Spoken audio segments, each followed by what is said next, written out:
So this event, welcome to Design.Agency, some wise words on design and aging. I'm going to hand over to our panelists in a moment, and they are Colum Lowe, the director of the Design Age Institute, George Lee, who's the co-founder of This Age Thing, and our special guest speaker today, Patricia Moore, fellow of the Industrial Designers Society of America.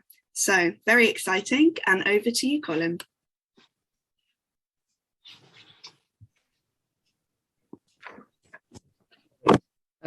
So welcome to everybody to the Wisdom Hour, Design.Agency with Pattie Moore, George Lee and myself. As you may have guessed, this is not a formal 1 hour slot of Zoom presentations full of research and statistics.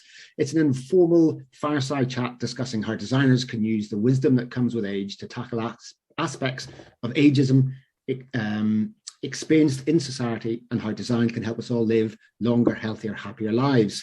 We are very lucky to be joined by two heavyweights in the design and healthy aging space. So first of all, for the few of you who do not know who Pattie Moore is, here is a very brief summary. ID Magazine selected Pattie as one of the 40 most socially conscious designers in the world. In 2000, ABC News featured Pattie as one of the 50 Americans defining the new millennium. And in 2016, she was named one of the most notable American industrial designers in the history of the field. Pattie began her career working with Raymond Loewy International in New York in 1974, but it was in 1979, at the age of 26, that Pattie began an exceptional and daring sociological experiment to study the lifestyles of elders in North America. And that went on to define a lot of the rest of her career. She traveled throughout the United States and Canada, prosthetically disguised and restricted as an elderly woman around 85 years of age. The research was completed in 1982 after visiting 116 cities in 14 states and 2 Canadian provinces. The outcome of this experience was the publication in 1985 of the book, Disguised: A True Story. Pattie now owns Moore Design Associates in Phoenix, Arizona, specializing in developing new products and services for the lifespan needs of consumers of all ages and abilities. So if you're not intimidated by that, then you really haven't been paying much attention. I would also like to welcome George Lee, a highly respected disruptor and innovator in the age space, leading the way in showing how cross-generational innovation is central to social and economic impact. In 2016, Creative Review voted George as one of the top 50 creative leaders in the world. She is co-founder of the pioneering social enterprise, The Age of No Retirement, championing a society where age doesn't define people. Before that was co-founder and director of the multi-award design studio, This Is Real Art. In 2020, George set up specialist design research consultancy, The Common Land, to help businesses understand the outdated and economically limiting conventions of age. And in 2021, with the Design Age Institute, we launched This Age Thing, bringing together healthy aging champions from all sectors to create real change and action. So, if we can take the slides down now and start our chat. So it's just a bunch of questions and answers, really, for George and Pattie. And I think I'd like to start, if I could. We often say we are all aging, but as we all creep slowly towards 85, the age that you did your research, the age that you imitated, should I say, what do you think will be different now than happened? So Pattie, to you, what do you think will be different when you actually hit 85 compared to what it was like when you were pretending to be 85? Well, certainly the technology piece will be in full play. I live in a rather stupid house, and it's quite deliberate. I think on one hand, I'm always doing experimentation, and especially with myself as subject. I don't have much technology. I have nothing smart around me, really, other than this device and my phone. I don't even have a doorbell. So that tells you what sort of dinosaur I am. And it's quite deliberate. That said, I'm about to enter my 70th year, and I'm quite aware of the marvels of science and technology and how they define my health, my wellness, my well-being, and the potentiality of how I will stay healthy, as healthy as possible as I age, hopefully in place, which is to say, I hope to stay in this home. I hope to, live here and die with my boots on. And I also know that the probability of that is 50-50, quite frankly. I'm currently finishing up a project at Arizona State University looking at the connection between design and dementia. And dementia is a tsunami, a global tsunami in the wake. Once we get through this pandemic, maybe we'll start to realize this is the one that should be scaring us all. We should be shaking in our boots on this because we're not at all prepared. Just as we saw with the pandemic globally, we weren't prepared. We're not prepared for the next pandemic, and we're not prepared to meet the needs of all people who have loved ones that will develop a dementia at the end of life. And I'm one of those people. I have no children. I currently live alone. So I know my lifestyle is going to change dramatically based on my level of health. And I look forward to those technologies, that the point I made at the very start. Those technologies will give me a good day versus a questionable day. And do you think, is technology better or worse designed today than, say, public transport was 40 years ago? Well, having designed the light rail vehicle for Phoenix, I'm rather sure that it's brilliant and made a huge difference, as we know it has. The state of Arizona is a bit of an interesting subject arena. There wasn't a lot of support for mass transit here when I came. I was told to get my blankety blank self back to New York City where I belonged. But I felt honored to be working on the system because it is the great equalizer now. Plus, we don't need each of us a car. And this carbon footprint that's so out of control. Every time I talk to Al Gore, I'm reminded of just how important it is to look for other modes of transit. And so I'm hoping that what we do see, and very quickly, is more of a normalization and equalization by design, because all of us are equal in our needs and our desires and our dreams globally, but it's design that's going to deliver the equity. Yeah. And Georgie, are you looking forward to the dual challenges of creeping technology and dementia in the later life? But it's really interesting. I mean, it's a question for you to go back to you, Pattie. I mean, just to be able to have you here and your wisdom is just absolutely extraordinary. I mean, I was listening to something this morning, and you were talking about sort of like high tech, high touch, low tech, low touch, and often the sort of like the innovations that you hear about that people are sort of getting excited about are all tech driven. But actually, I think you talked about sometimes actually all we need is that human touch. And I suppose the question for you is, what is the balance between technology and human connection? And how as innovators we can sort of like work around that? Well, again, I think it's quite a good thing that COVID is at the forefront right now for designers and design thinking. It was over a year before I had a proper hug. Now, this is unhealthy on so many levels, the psychology, the sociology, but just the tactility. Our skin is our largest organ, and the fact that we weren't allowed to touch one another safely for such a long period of time. Again, people such as myself living alone, it was my sister who I first felt safe in hugging. But even then, we both knew that, goodness, one of us might be carrying the virus, and she's a cancer survivor. So the thought of getting my sister ill is something I can't bear. And so I think what I walked away with initially was making myself cry, just the heartbreaking imagery we were seeing globally of elders pressing their hands and their faces against stained glass with their loved ones on the other side of the window, confused and wondering in the care home where they were meant to live, only because the design of our homes today don't support people when they have those physical and psychological needs in late life. The confusion of wondering why their loved ones weren't with them. So this, how does AI deliver a hug?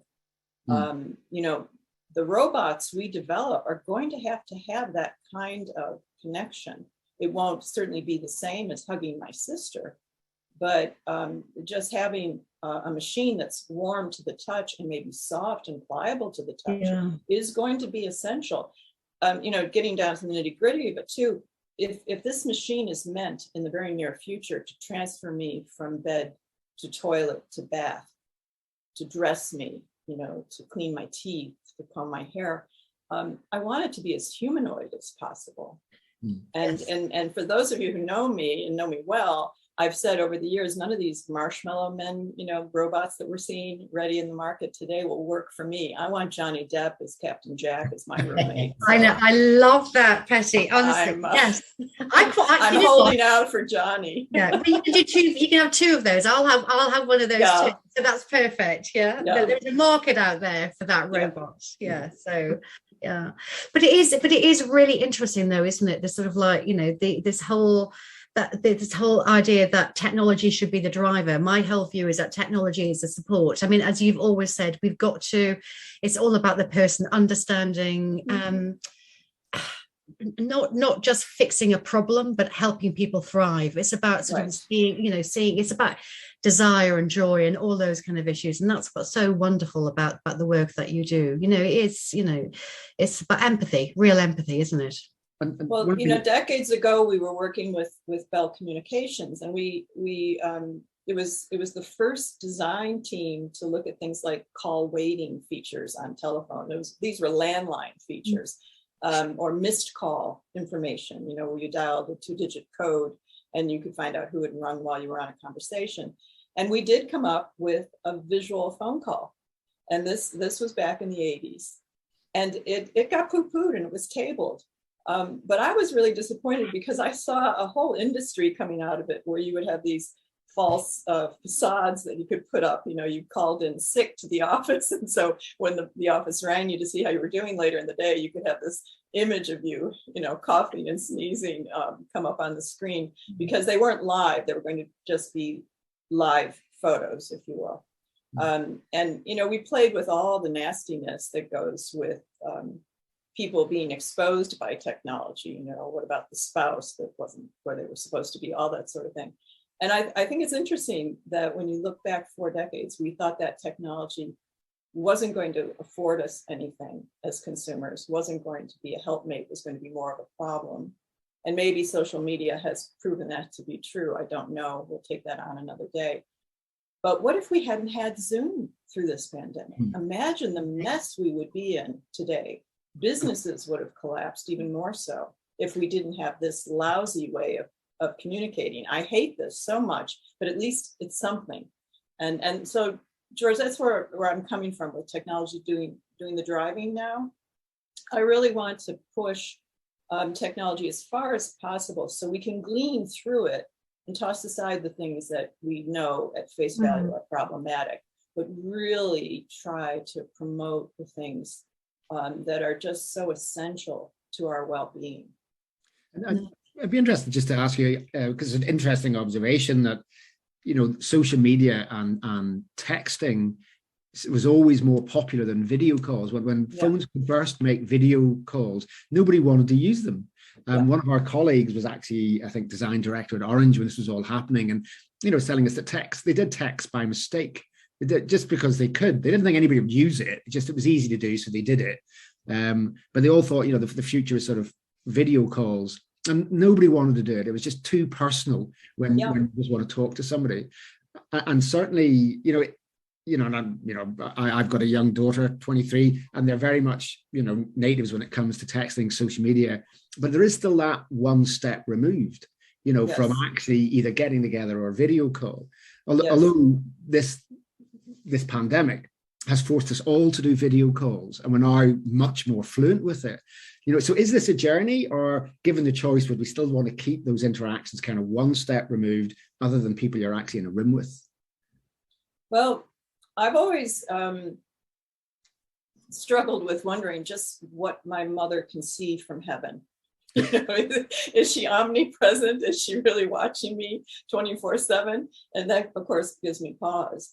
That said, Big Brother is watching, and I think it becomes more and more important for that feature in my life as time goes on. I rather like the idea that technology will alert my loved ones or the first responders that I'm not stirring in the morning. And the reason might be stroke. I might have suffered stroke in my sleep. And the sooner you get to me, the better the outcome, because the medications we can give you in the event of suffering a stroke only last within a certain, or are effective in a certain window of time. Past that, you're going to struggle with the need for physio and paralysis and loss of speech and all these other things. It's rather remarkable. It's a miracle in my mind that if I'm found to have stroke while I'm dining with you at the Gore column, you can rush me to hospital. I get my injection. In a few hours, I'm dismissed. I can go home and I'm perfectly fine. But we also know the outcome can be quite the opposite. Yeah. So I don't mind Big Brother in my home noting that I'm not stirring, noting that I left the fridge door ajar, or that my front door is unlocked or even open. I don't mind any of that intrusiveness because that's for my safety, that's for my life safety. And it's what a smoke detector currently does today. Hopefully it saves us in the night if there is a fire. So I think when people are made to really feel comfortable with the presence of technology, it becomes very sensible. But what's frightening is being exposed. And that's really the tipping point that people don't like the idea that, I've just told doctor that, oh yes, I had 5 servings of fruits and veg today. And what I had was an apple pie. So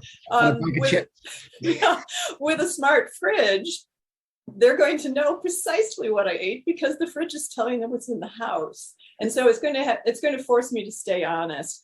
And quite frankly, as we mature in numbers, in age, the should do's become the must do's. So that's an interesting point. What tips somebody from should do to must do? It reminds me of that Douglas Adams quote who wrote Hitchhiker's Guide to the Galaxy, that humans are unique in the animal kingdom by their ability to learn from other people's mistakes, but equally unique in their disinclination to do so. Yeah. So true. Because people know they should have walking sticks or some sort of hearing aids or have these detectors. So the technology is absolutely there to warn your family if you've fallen over. What pushed my grandmother into a care home eventually was she couldn't get out of the bath. She got into the bath and had a bath and couldn't get out, and spent nearly 24 hours in a cold bath before one of her daughters came to find her. And then but even then she wouldn't, she was kind of tooth and nail as if nothing had gone wrong in her system. So why are we so disinclined? And George, if you've got that, but why are people so disinclined to do the things they need to do to keep themselves living independently, healthier, happier for longer? You want to take that, George? I'm happy to. No, I want to listen to you. I mean, I've got some thoughts, okay. but just it comes down to self-concept, and that's a very fragile thing. And I think, and I hate having to raise the current politics, but here we are. It's a global phenomena that 1/4 to 1/3 of our population in the world is hesitant or defiant to take a jab, wear a mask. And so we must, as designers, take that on as our ultimate challenge. How do you change someone's mind? Mm-hmm. This is the tough stuff. If there's something that keeps me up at night, it's this. But it's also why I get out of bed in the morning. Because we have to find a way. I went back to the National Archive at the Smithsonian and found photographs, brilliant photographs from the 1918 flu epidemic that took my grandfather. And there was a segment of the US population at that time, I don't know about the world, defiant about wearing masks and having rallies and saying, won't wear a mask, and showing the police, taking them away, and just ridiculous behavior. And that's what it comes down to. How do you design behavior? At the same time, you've heard me over the years talk about the need to design for dignity. And they're really quite the same thing. Yeah. We are, for some reason, stepping on some people's self-concept of independence, of autonomy, of defiance, however they're defining their insistence that they don't have to follow science. and medical technology and governmental rule. And I think we shouldn't be berating them, but we should be giving them that kind of squeeze and embrace that says they're there. Here's the reasoning. Here's why. Give them a sensible answer that they haven't heard as yet. The reason people are defiant in the face of change is not because they're inflexible. It's just that we haven't quite given them the right tool to be flexible. And that's what we have to take on now. It's why are some people racist? Why are some people intolerant about religious beliefs and faith? Why are some people unable to see love is love? And these are the matters now for design as never before. Design has become a political agenda, a social agenda, more so than it ever has been. Ageism, racism, all of it, it's all the same thing. It's a bias, it's a confusion, it's a demoralizing feature in all of our lives. And I think it is quite true, you know, they've always said that the best of generals don't eat a meal or a morsel or put their head down for a rest until every one of the troops have been tended to. And I think that's what we all have to do today as designers. We're the force for change. And as long as one of us on the planet doesn't have the understanding and the awareness and the belief system, then our job is to help them make that decision. Yeah, well, I totally concur with everything that you say, Pattie. And you know, I mean, I'm probably going to paraphrase it, but you know, I use it in nearly every single conversation I have with anyone, and it's comes from from you. Design can enable us, or design can disable us.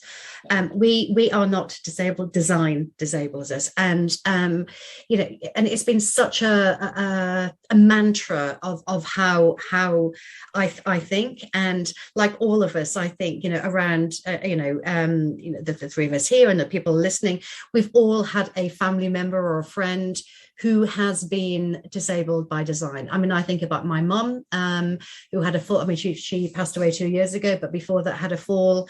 We spent thousands of pounds buying all the items in the house and all that kind of stuff, which she refused to use because she felt that if she was going to go down that journey, that she would lose her sense of self. And when she did start using that kind of the stair lift and all that kind of stuff and the walker, all of those kind of items, she lost a lot of her sense of who she was, and she started to give up. And I think a lot of the design, especially around aging, is around fixing a problem, not helping people thrive, not understanding how we can empower people, delight people, make people feel that they are still valid. And I think that there is a very, very different way that we have to think about design. And you know, and I know that, you know, Pattie, from you use empathy. You've always done that. It's about putting yourself in the boots of the end user and the community which is around that. And I think that's very, very important. And I think, and it's something which, you know, you've always talked to me about, is that when you get the top person, invariably a man, at the top in a business, putting their empathy hat on and understanding what the reality of someone's life is, they have a fundamental shift in that moment, because they can see the problem not from a business perspective, they can see it from a humanity perspective. And I think that's really, really vital. I really do. And I think, I mean, I'm interested in exploring where your empathetic design approach came from, because I think this is something that all of us can learn something from you. Where did it start, Pattie? Where did your empathy design journey start? You know, Colum, you said something a bit ago that got me flashing back to sitting at the kitchen table with my grand, and being the eldest child in the family. You know, my grandparents lived with us. She was always having to give me some sort of task to keep me out of her hair. And, you know, so I'd been placed at the table to make piles of 10 green beans for some reason, So I was doing my counting exercise as a little girl, and I recall her going to the fridge, and I heard this painful squeak. And when I looked up from my counting to see that it was my grandmother now taking her hand away and putting it under her other arm, and literally sort of drifting out of the kitchen, almost without touching the floor. And then I ran for my mother to say something had happened, something was wrong.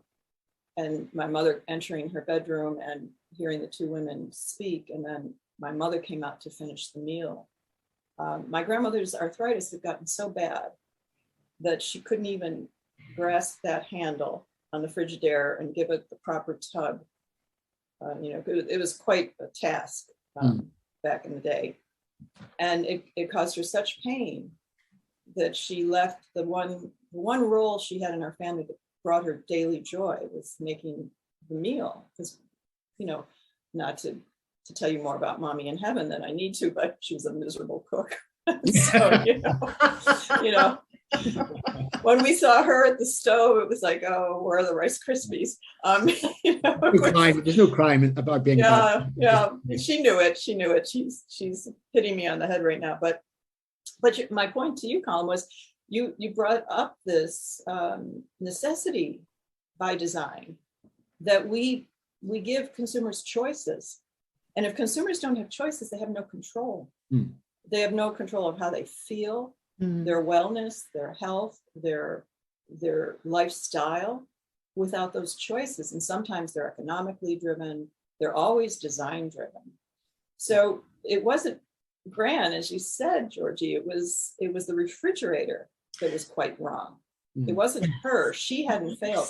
But the branding at the time, and sadly still today, I can't believe that more than 50 years later, I'm still seeing globally the struggle with the branding of age and its relevance and its definition in our lives. We're still blaming the consumer if they have an incapacity to do a task that we have engineered and designed.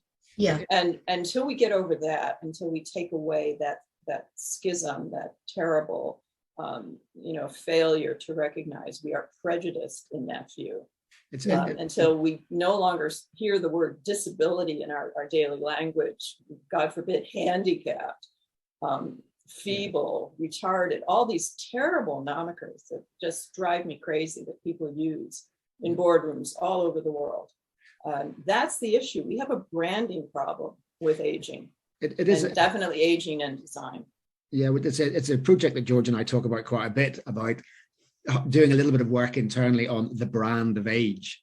So if you say to people, older person or elderly, images come to their head and lots of words. Right. Any brand, whether if you say Coca-Cola or Ford cars, images will come to people's head.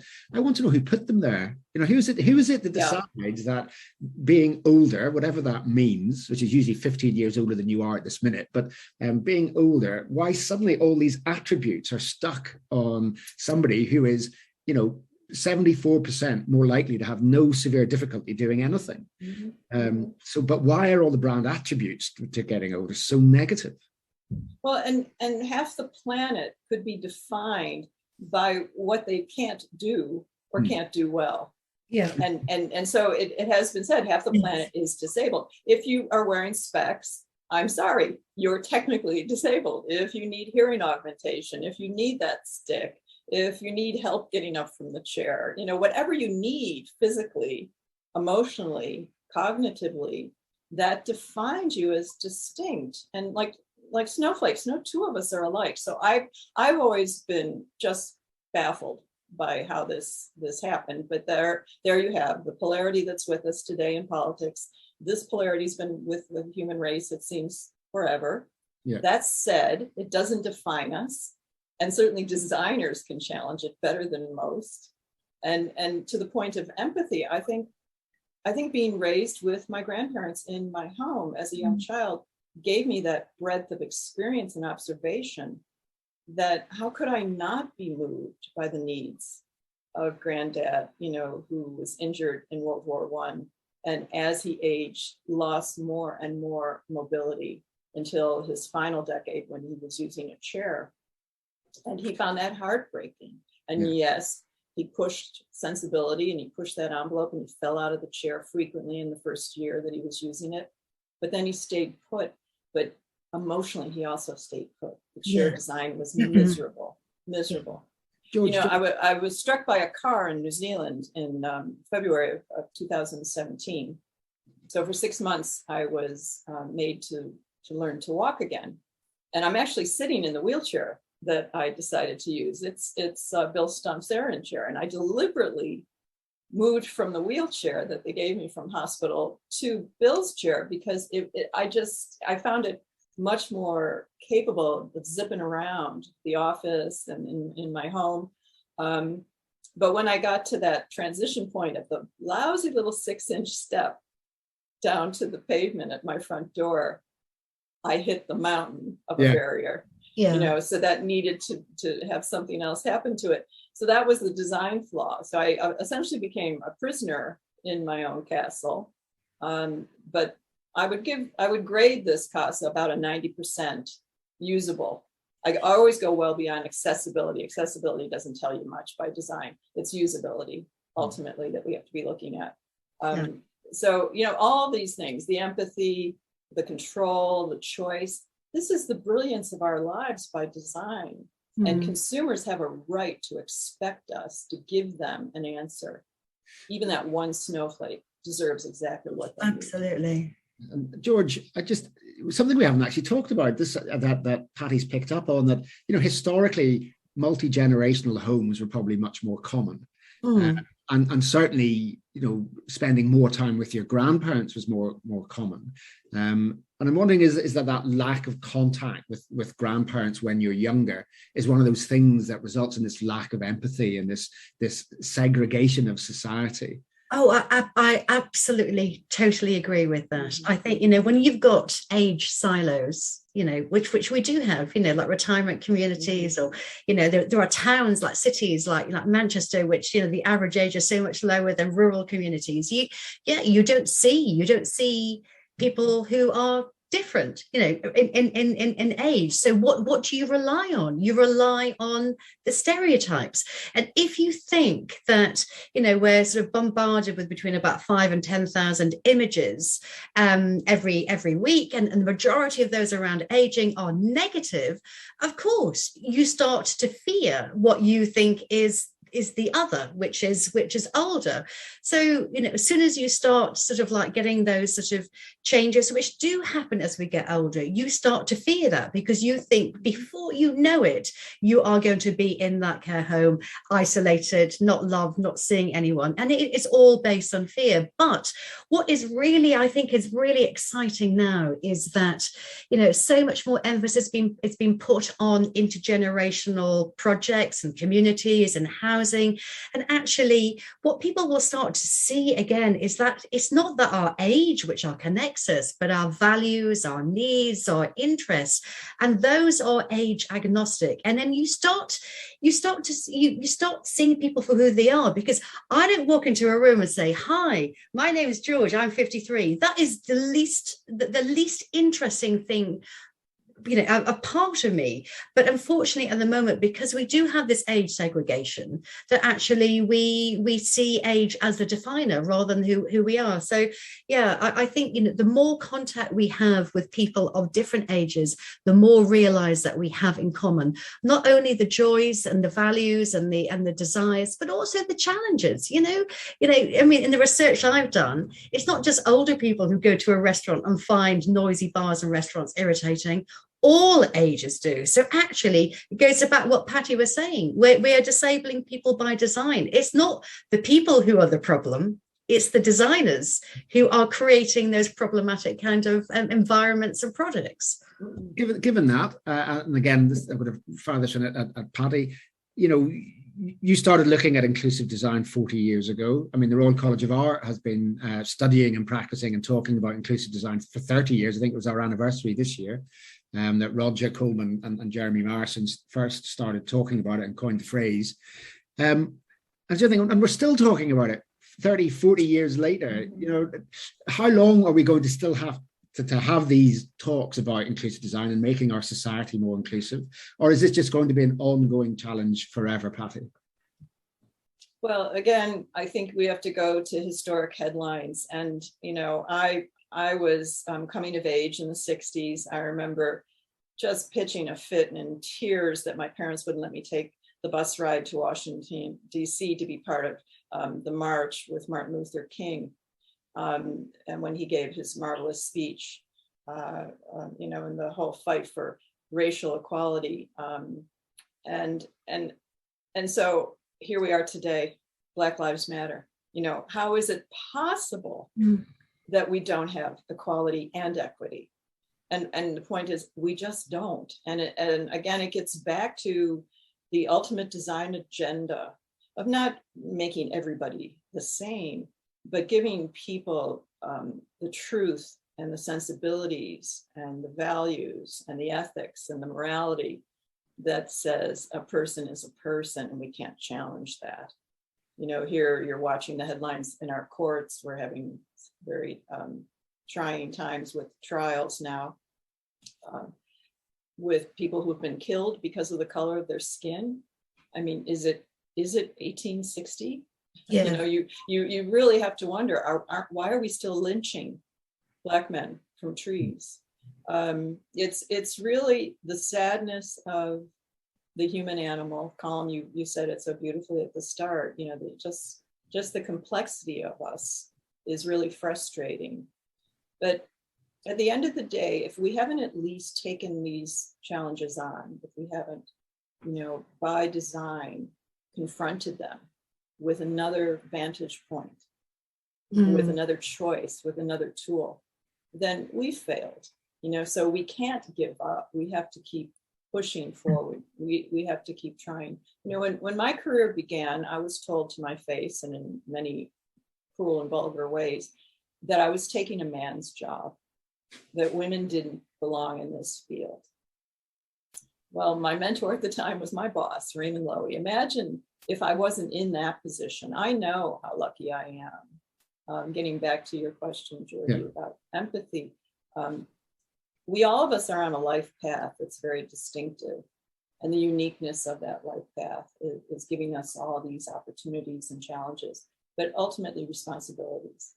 So, I mean, what if I had just made a fuss and kicked up my heels and left?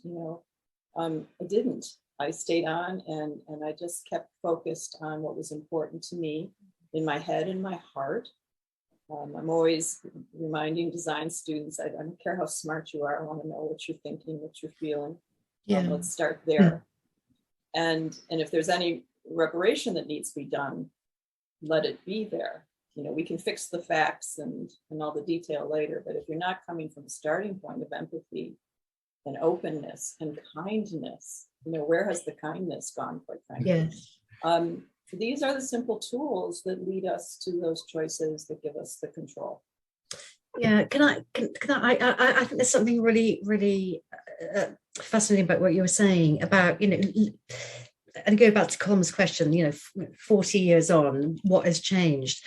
But, there's something that sort of actually keeps me motivated is that, as Gandhi said, change moves at a snail's pace. And I think sometimes I wonder whether our egos get in the way, that we want to be the one that fixes it, as designers, but actually that we are part of the process, and that actually to be less fearful of having to come up with the final solution, that we are just part of the process, the relay race of passing the batting on to the next generations.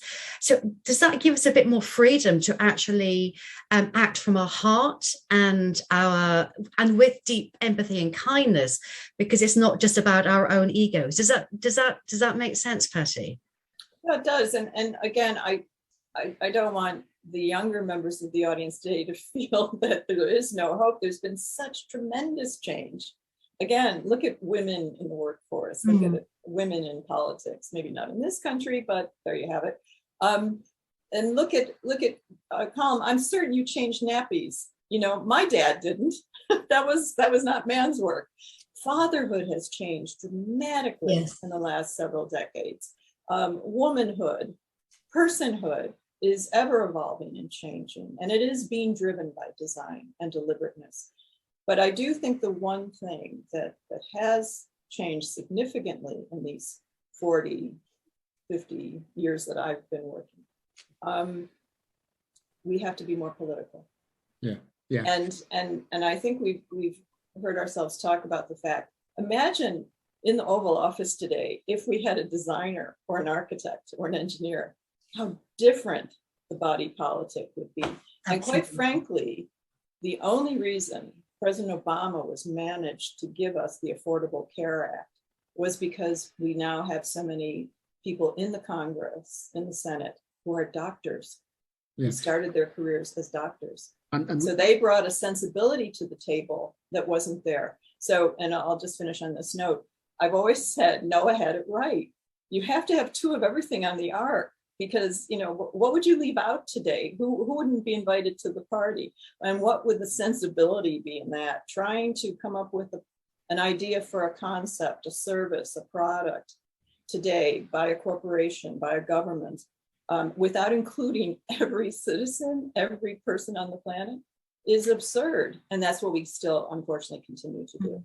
And so, yeah, but I think that's what we say, that, you know, the world we live in might not be the kindest, most inclusive world possible, but it is certainly better than it was 40 years ago, yes. I think. Yes, most definitely. I started my career as a retail designer or commercial interior designer. And in those days, there was no designer on the board. And even when people, you know, heads of design started happening in retail organizations, client organizations, they weren't designers. They had no real knowledge of design. You got the feeling they were the last one in that week when they were handing out the jobs and they got design. So there's no empathy to designers in what we were trying to do. But that has changed. We have chief design officers now, along with the chief executive officer. And that's significant news. Yeah, and it's very powerful for us as a tool.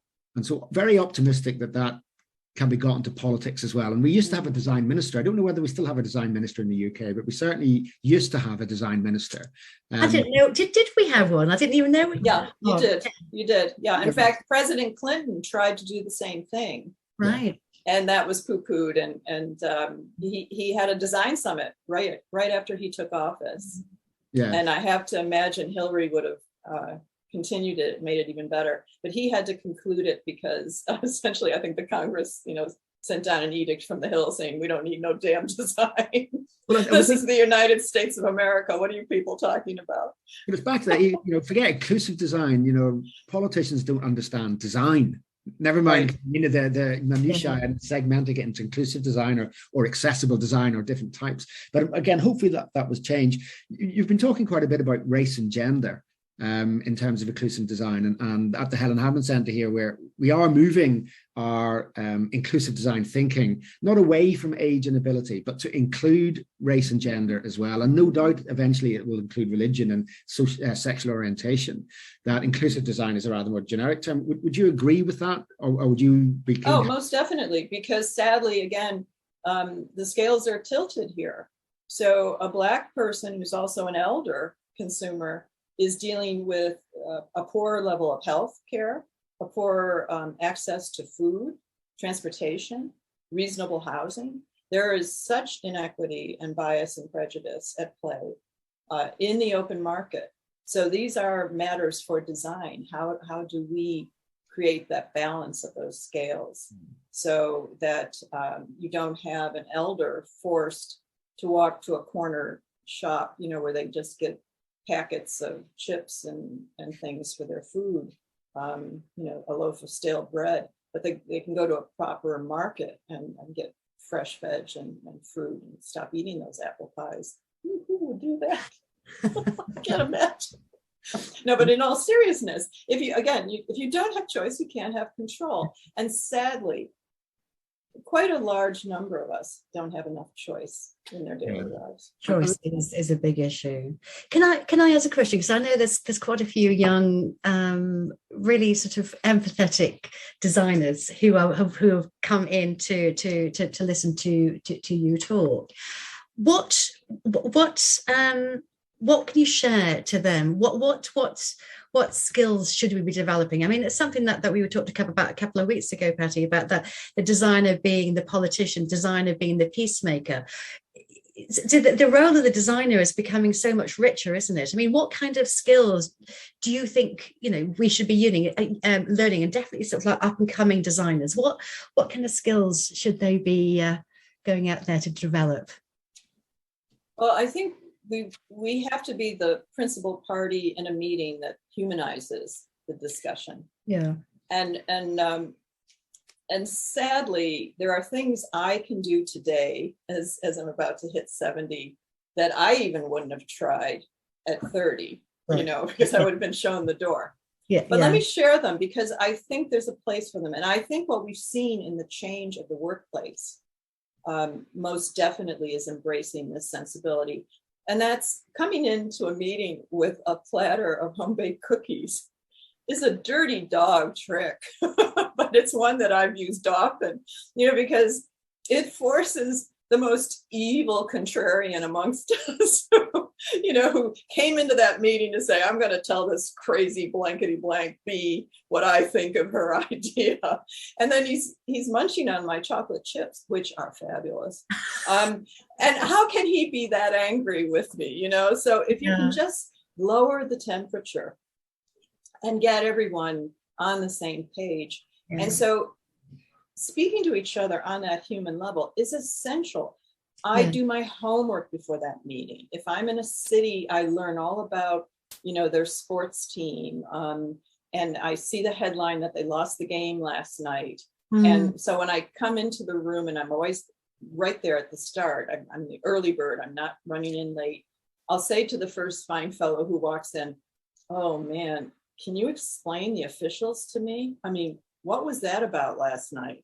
And then he's off and running. Yes. and he's humans. Yeah. Well, and he sees me as a sensible, reasonable female suddenly, and that's the great equalizer. So people will say, oh, well, that's dirty trickery. No, it's not. It's being human. It's really putting this on the level of a first date. We should be putting some effort into this. You want to, put on a proper outfit. You want to make sure you look your best, and you want to speak properly. And the only way to do that is to do a bit of homework. And for heaven's sake, with Google, if you can't look up some basic facts about the people you're meeting with, shame on you. So these are the sensible things to do. And let me one more quick one. I always make it personal.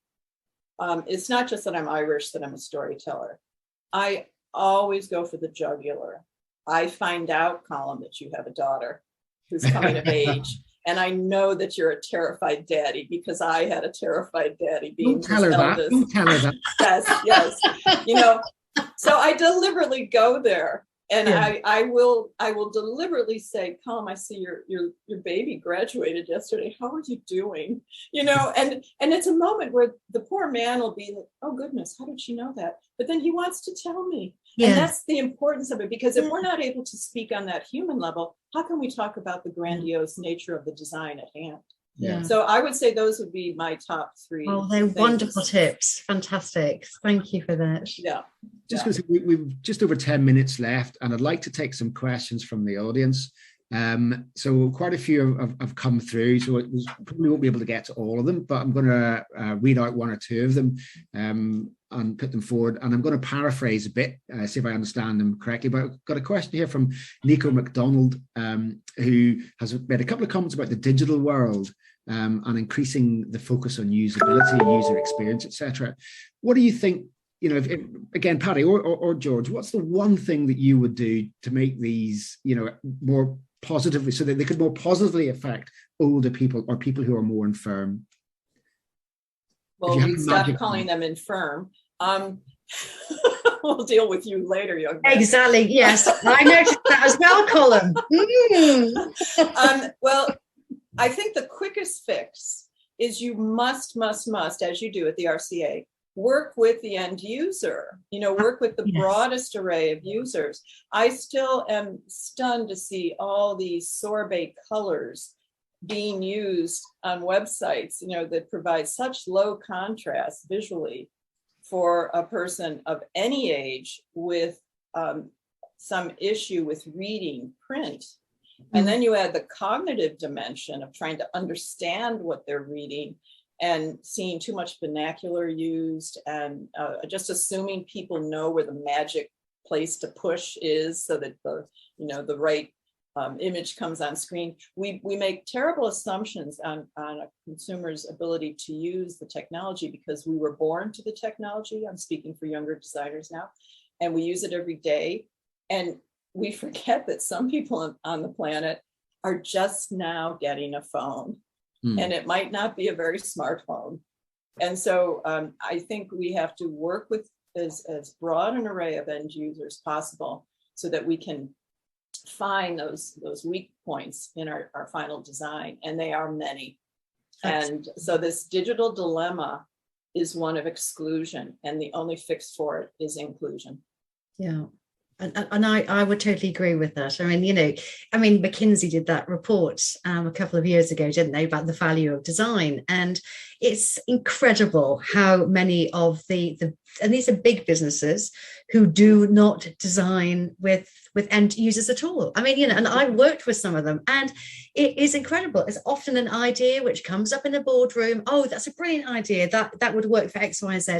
And they do not spend that time actually working with people of different abilities and different ages and different sexes and different, it's just incredible. And with that little bit of extra hard work of actually observing, listening, finding out what people really want, then they wouldn't make so many bad products and services, and they would make more money. It really is quite simple that with really good, heartfelt, empathetic design, not only can you make more money for business, you can make a more connected society. It's a win-win situation. And Pattie, by design. It should be, we should go to sleep with it and we should wake up with it. It really is.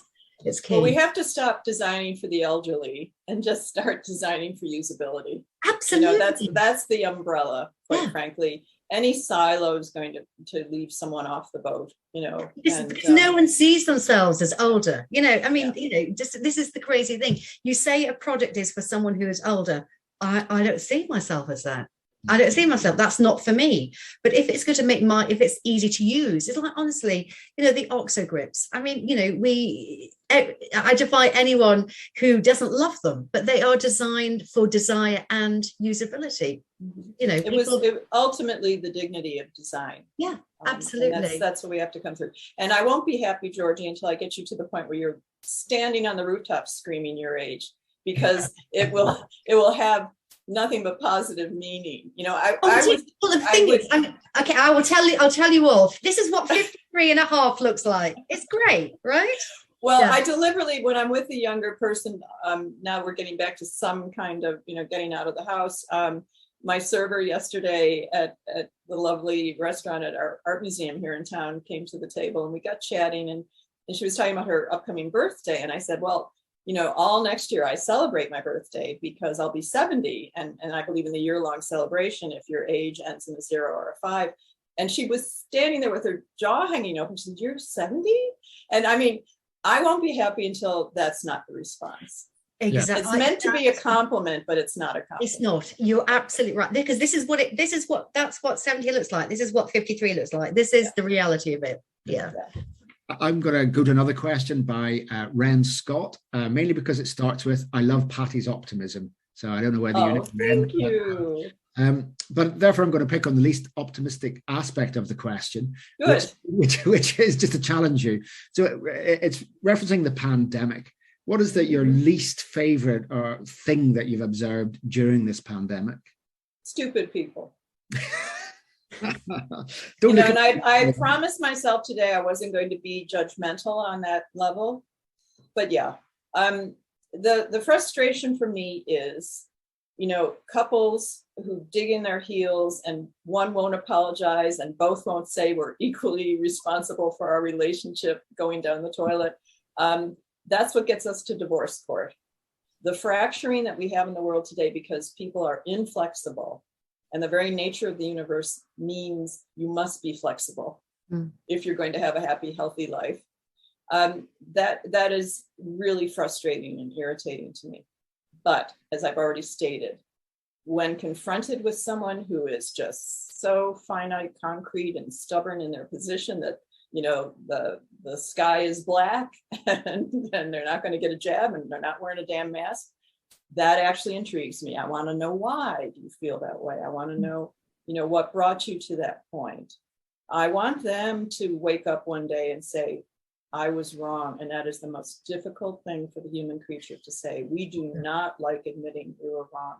It's hardwired in us. And if I can demonstrate by design a better path for them, not because of a vanity that I'm in charge by any means, but because I do know that this would be a healthier choice for you, a happier choice for you, then that makes me rather joyous.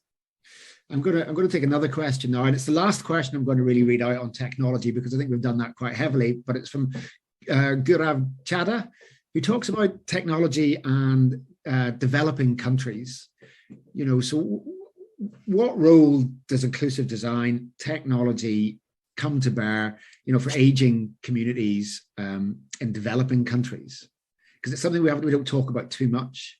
Well, it's just, you go back to the basics. Someone who's living in the open, well, we have to give them some sort of shelter. And I don't care if that's, the leaves from a tree with twigs, or an animal hide, or fabric found in a dump that we've cleaned and somehow reused. You have to start with the basics. So every one of us deserves a safe place to lay our head at night. We deserve nutritious food and clean water. Start with the basics. I don't care if it's a grand house or a basic home. If it's your nest, it should be celebrated, and every one of us deserves that. That's the role of design in the world.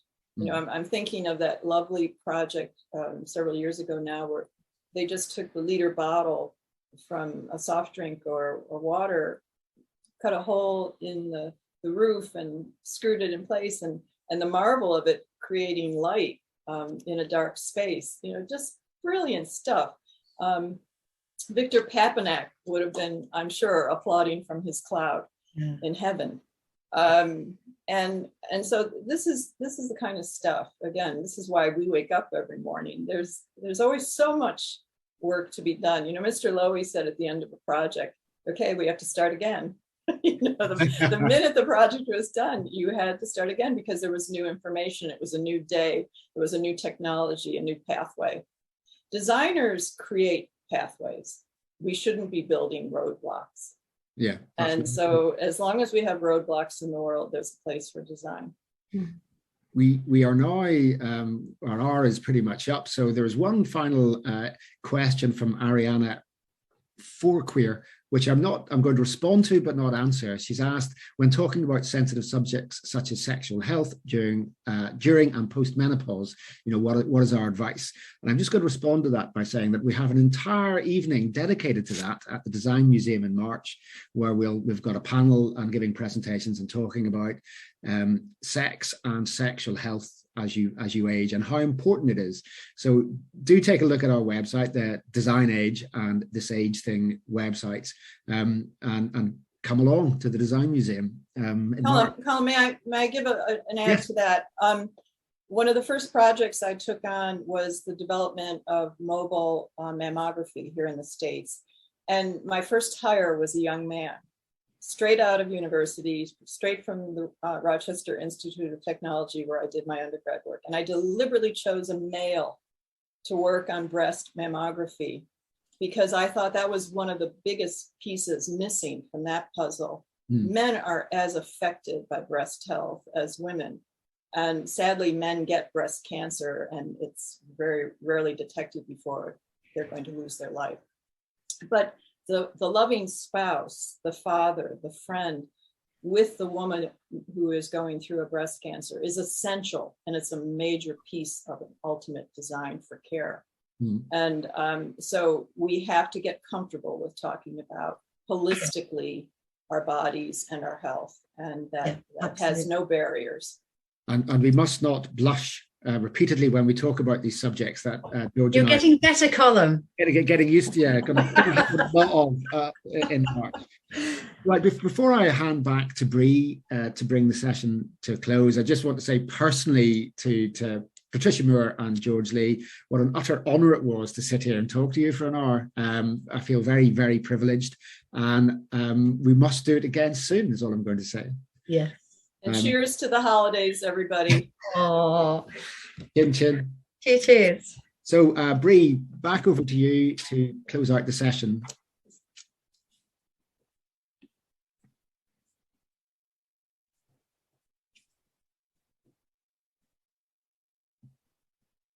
Hello, everyone. So, what a wonderful session. Thank you very much to all our speakers, to Colum, George and Pattie. That was amazing. We have some interesting resources for you. This age thing, which has been mentioned in the session, which George has told you a little bit about, can be found here. This is the website, thisagething.co, the Twitter, and hello@thisagething.co if you would like to get in contact. The contact details for Design Age Institute are here. We'll be sending these around in the email post-session as well, so don't worry if you don't jot these down in time. And we have a little something for you. This is a free download copy of our Design.Different magazine. This is a magazine that's been put together with everyone from the Helen Hamlin Centre for Design and the Design Age Institute, featuring work from the centre for the last year. So there is an accessible direct download link, which will be coming your way. Also, we have another event coming up within this season, because if you didn't know, the Design.Different season is a whole season of inclusive design events. Our next event is Design.Wicked, a design-led approach to tackling wicked problems, and that's going to be taking place in January. So do sign up for that. The links are going in the chat now, but we will be sending this around in an email after the session. And here are all our contact details, so feel free to take a screenshot, or we will be sending these round to you. So thank you very much to our audience, and thank you very much to our panelists. And that's the end of this session.